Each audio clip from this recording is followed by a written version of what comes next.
and Maddie slipped into their seats just as the class was saying the last lines, that these dead shall not have died in vain, that the nation shall, under God, have a new birth of freedom, and that government of the people, by the people, for the people, shall not perish from the earth.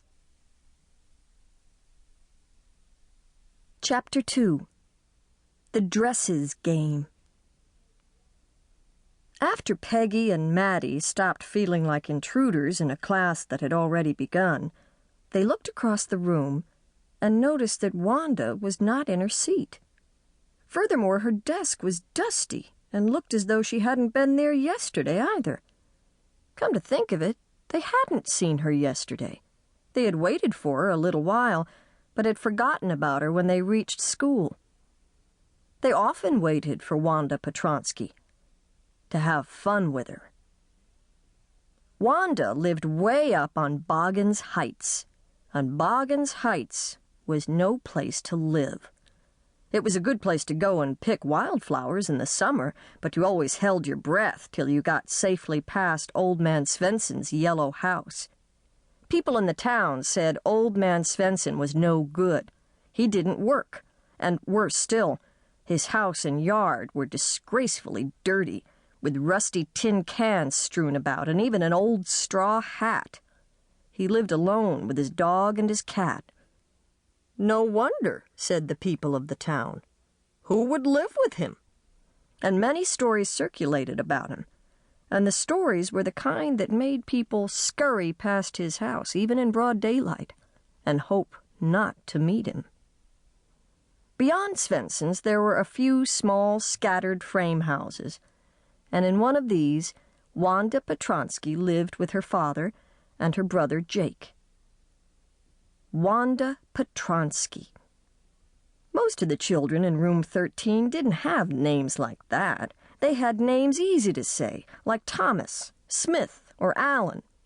There was one boy named Bounce, Willie Bounce, and people thought that was funny, but not funny in the same way that Petronski was. Wanda didn't have any friends. She came to school alone and went home alone. She always wore a faded blue dress that didn't hang right. It was clean, but it looked as though it had never been ironed properly. She didn't have any friends, but a lot of girls talked to her.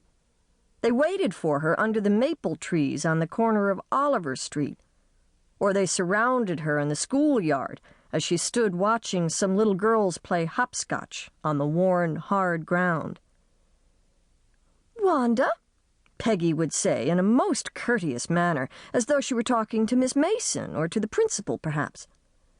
"Wanda," she'd say, giving one of her friends a nudge, "tell us, how many dresses did you say you had hanging up in your closet?" 100, said Wanda. 100? Exclaimed all the girls incredulously, and the little girls would stop playing hopscotch and listen. "Yeah, 100, all lined up," said Wanda. Then her thin lips drew together in silence. "What are they like?" "All silk, I bet," said Peggy. "Yeah, all silk, all colors." "Velvet, too?" "Yeah, velvet, too. 100 dresses," repeated Wanda stolidly. "All lined up in my closet." Then they'd let her go. And then, before she'd gone very far, they couldn't help bursting into shrieks and peals of laughter. 100 dresses! Obviously, the only dress Wanda had was the blue one she wore every day. So what did she say she had 100 for? What a story! And the girls laughed derisively, while Wanda moved over to the sunny place by the ivy-covered brick wall of the school building, where she usually stood, and waited for the bell to ring. But if the girls had met her at the corner of Oliver Street, they'd carry her along with them for a way, stopping every few feet for more incredulous questions. And it wasn't always dresses they talked about. Sometimes it was